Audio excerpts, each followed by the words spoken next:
नमस्कार दोस्तों, मैं राहुल शर्मा। आप लोगों का स्वागत है आपके अपने यूट्यूब चैनल टुडेज़ लर्निंग में। दोस्तों, अगर आप किसी कंपटीशन की तैयारी कर रहे हैं तो इस चैनल को सब्सक्राइब कर लीजिएगा, क्योंकि इस चैनल पे आप लोग को मैथ का चैप्टर वाइज सॉल्यूशन मिलेगा। और आज हम लोग पढ़ेंगे मैथ के फर्स्ट चैप्टर, जिसको बोलते हैं इंग्लिश में नंबर सिस्टम और हिंदी में कहते हैं इसको संख्या पद्धति। और इसका ये फर्स्ट पार्ट है। इस पार्ट में हम लोग पढ़ेंगे संख्या और संख्याओं के बारे में। तो चलिए दोस्तों, स्टार्ट करते हैं आज का क्लास। तो स्टार्ट करेंगे नेचुरल नंबर से। तो सबसे पहले पढ़ेंगे हम लोग नेचुरल नंबर, जिसको हिंदी में बोलते हैं प्राकृतिक संख्या। तो वे संख्याएं जिनका प्रयोग हम वस्तुओं को गिनने में करते हैं प्राकृतिक संख्या कहलाती हैं। दोस्तों, प्राकृतिक बोलिए या प्राकृतिक बोलिए, बात एक ही हुआ, ठीक है। तो वे संख्याएं जिनको हम वस्तुओं को गिनने में करते हैं वे संख्या क्या कहलाती हैं? प्राकृतिक संख्या कहलाती हैं। इनको हम किससे प्रदर्शित करते हैं? एन से। अब देखिए दोस्तों कि जब हम लोग कभी काउंटिंग करते हैं कुछ चीज़, किसी चीज़ का, तो स्टार्ट कैसे करते हैं? 1 2 3 4 5 6 7 8 9 10 ऐसे करते हैं ना। तो एक से स्टार्ट होंगी और इन्फिनाइट तक चलेंगी। वे संख्याएं जो एक से स्टार्ट होती हैं और इन्फिनाइट तक चलती हैं, वे सब संख्याएं क्या कहलाती हैं? नेचुरल नंबर, यानी कि प्राकृतिक संख्या कहलाती हैं। इससे क्वेश्चन बनता है कि स्मॉलेस्ट नेचुरल नंबर क्या होता है?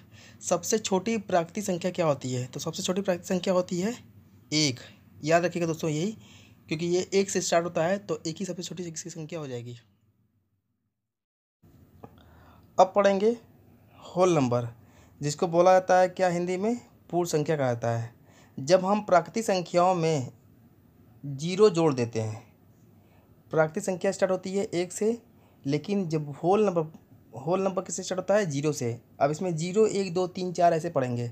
प्राकृतिक संख्या कैसे पढ़ते हैं? 1 से। इसको पढ़ते हैं हम लोग 0 से। दोस्तों यही याद रखिएगा।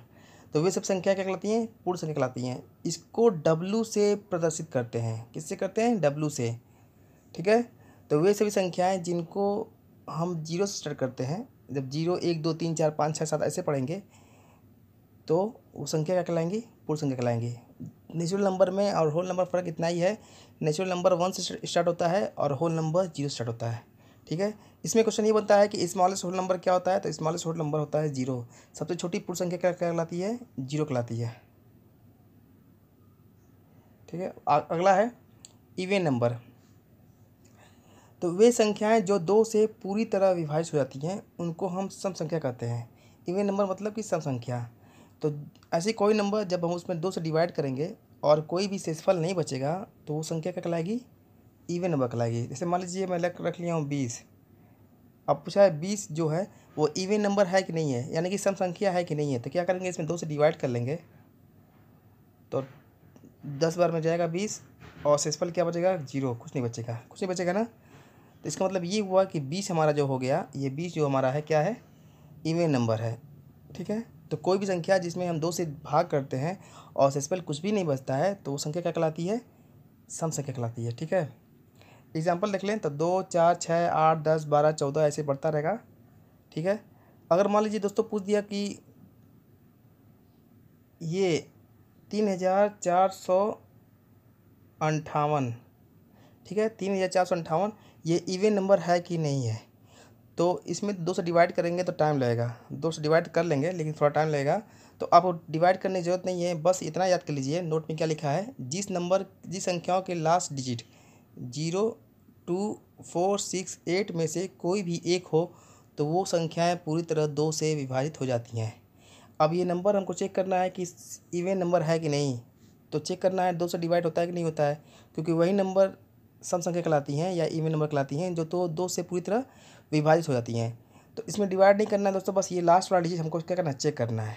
लास्ट वाला डिजिट कितना है? 8 है, क्योंकि नोट में क्या लिखा है? 0 2 4 6 8, इनमें से कोई भी अगर एक हो जाएगा तो ये पूरी संख्या क्या हो जाएगी? 2 से पूरी तरह विभाजित हो जाएगी। अब जो 2 से पूरी तरह विभाजित हो जाएगी तो इसका मतलब ये हुआ कि ये कौन सा नंबर है? सम संख्या है। बस आपको यह करना है, जिस नंबर के लास्ट में 0 2 4 6 8 होगा वो नंबर 2 से पूरी तरह कट जाएगा, इसलिए उस नंबर को हम लोग सम संख्या यानी कि इवन नंबर कह सकते हैं। उम्मीद करता हूँ दोस्तों ये समझ में आपको आ गया होगा। अगला देखते हैं ऑड नंबर। ऑड नंबर जो होता है वो होता है सम संख्या का उल्टा होता है। ऑड नंबर को हिंदी में क्या बोलते हैं? विषम संख्या। ये सम संख्या का उल्टा होता है। सम संख्या 2 से पूरी तरह कट जाती है, ये संख्या क्या होती हैं? 2 से पूरी तरह विभाजित नहीं होती हैं। तो वे संख्याएं जो 2 से विभाजित नहीं होती हैं उनको हम क्या कहते हैं, विषम संख्या। जैसे एग्जांपल में 3 हो गया, 5 हो गया, 7, 9, 11 हो गया। तो दोस्तों आपको उम्मीद करता हूँ समझ में आ गया होगा।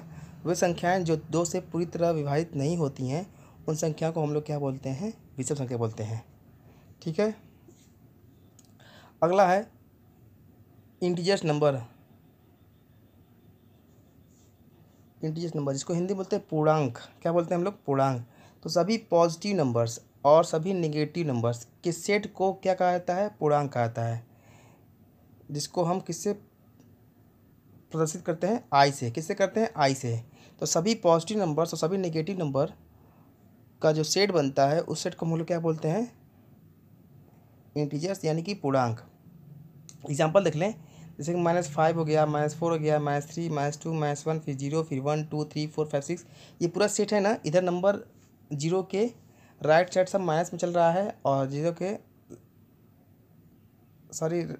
के लेफ्ट साइड सब माइनस चल रहा है और 0 के राइट साइड सब प्लस चल रहा है। तो ये पूरा सेट है, किसका सेट है, पॉजिटिव नंबर्स का और नेगेटिव नंबर्स का। ठीक है। तो ये क्या कहलाएगा, हमारा पूर्णांक कहलाएगा। इसमें ध्यान देने वाली बात यह है कि जो नंबर माइनस में लिखा रहेगा, -6, -7, -8, -20, तो जो नंबर माइनस में रहेगा उसको नेगेटिव इंटीजर्स कहते हैं और जो नंबर प्लस में लिखा होता है उसको हम क्या बोलते हैं, पॉजिटिव इंटीजर्स कहते हैं। पूछता है 0 इसमें एक ऐसा नंबर है जो ना ही नेगेटिव है ना ही पॉजिटिव है। ये क्वेश्चन पूछता है कि इंटीजर्स में कौन सा ऐसा नंबर होता है जो ना नेगेटिव होता है ना ही पॉजिटिव होता है। वो नंबर कौन सा होता है, 0 होता है, क्योंकि 0 को हम ना प्लस में लिखते हैं और ना ही माइनस में लिखते हैं। ठीक है।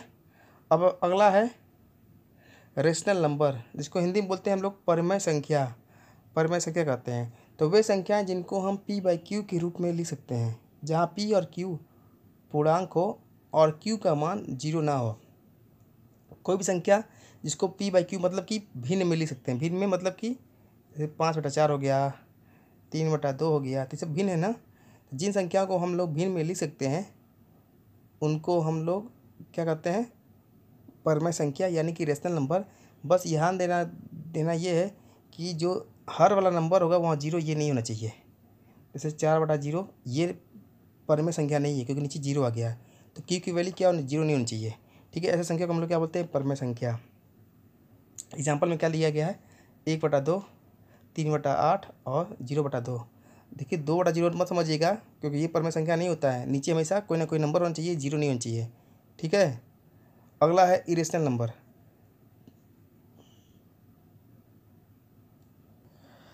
अगला क्या है, इरेशनल नंबर। वे संख्याएं जिनको हम p/q के रूप में नहीं लिख सकते हैं उनको हम क्या बोलते हैं, अपरिमेय संख्या बोलते हैं। इरेशनल नंबर को हिंदी में क्या बोलते हैं, अपरिमेय संख्या। तो कोई भी नंबर जिनको हम p/q के रूप में नहीं लिख सकते यानी कि भिन्न में नहीं लिख सकते हैं।